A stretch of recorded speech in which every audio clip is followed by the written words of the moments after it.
I want to talk about Luke 23 still.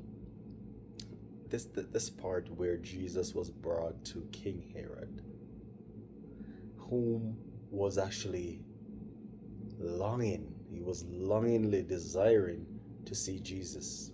All this while he heard of all the things that Jesus has done and the miracles and all of these things, and the fact that he was out there calling himself the Son of God, and he wondered if Jesus was Elijah, and he desired. In Luke 23:8, he says he long desired to see Jesus because he was hoping to see some sign done by him. King Herod was hoping to see some sign, more signs from Jesus, more signs from God, for him to believe something. King Herod says, I need to see it for myself. I need to see it for myself before I would believe anything. That's what he's saying. And he couldn't believe about what he heard, even though he came from so many people, so many reputable people he heard it from. And all of his spies that he sent out, who would come back and give him information, reputable information. He didn't believe it because he wanted to see it for himself. But Jesus did not answer him. All the questions that King Herod would ask to try to get Jesus to do a sign that he was in fact this man who does miracles. Jesus didn't answer him, didn't give him anything that he wanted. And then what was the follow-up? What was the follow-up? He says in verse 11, Herod with his soldiers treated Jesus with contempt and mocked him.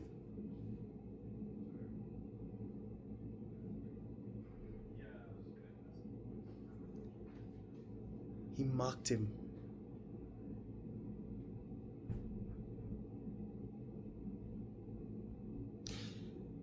Just think about the state of the heart of King Herod and how much that reflects in so many of you today.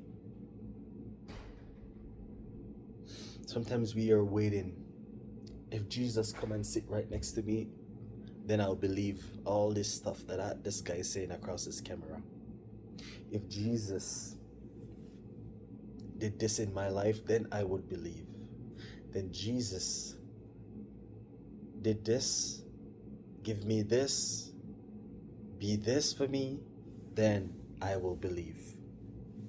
You see, Jesus says there's a generation that would come that there will be no more signs given. No more signs given. Because King Herod decided not to have faith. Because you see, when you demand to see signs, that is a lack of faith. You won't have faith. You see, faith is a substance of things hoped for, not seen.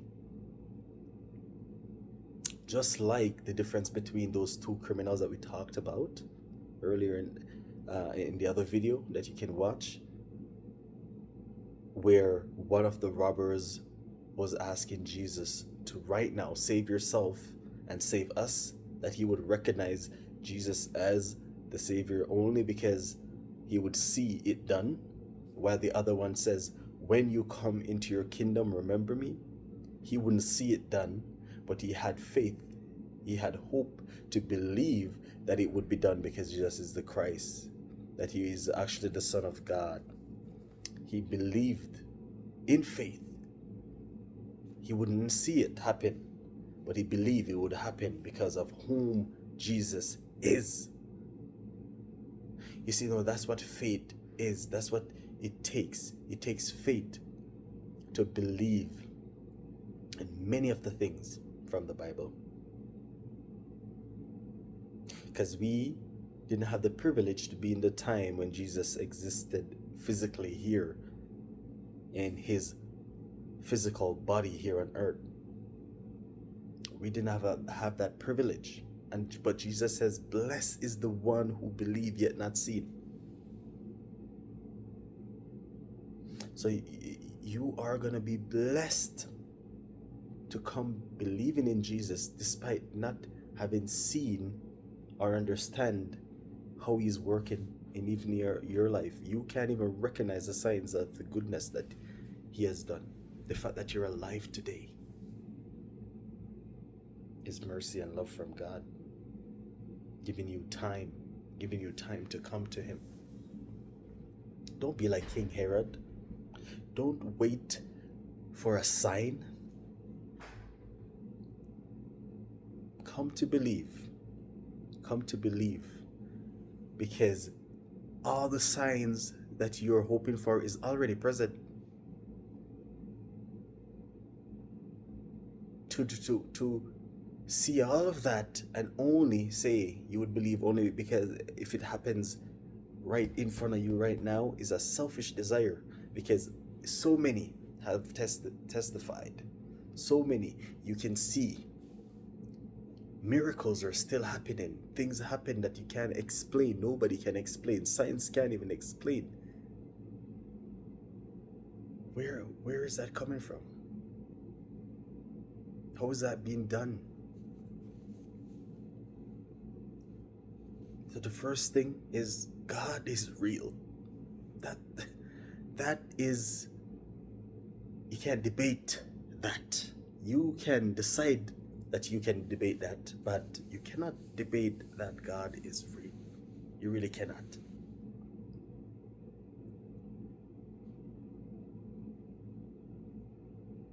God is real. And for some of you,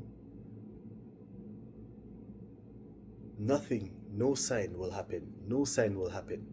Are you going to wait until death to have the sign to recognize that you're in hell? To believe right now while you have the chance that Jesus Christ really is the Son of God who came into the world and died for your sin? And if you believe in your heart that that is the case and he's Lord and Savior of your life, and you believe that he was risen from the dead, you can have a relationship with him because he's alive and he's at the right hand of the Father right now, actually interceding for you still, saying, Father, forgive them, for they do not know what they do. That you can, like the robber on the cross, put faith in Jesus and be saved. That he would says, today you will be with me in paradise. So sometimes these are some of the things I know when I'm reading this. It just hit me that, man, these are some of the things that this other person across the screen could be waiting for. A sign that is not going to be given.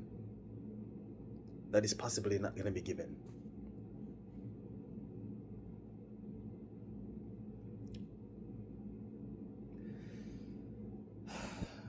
I hope that you could have faith. You can't see it, but believe it, and then see what happens after.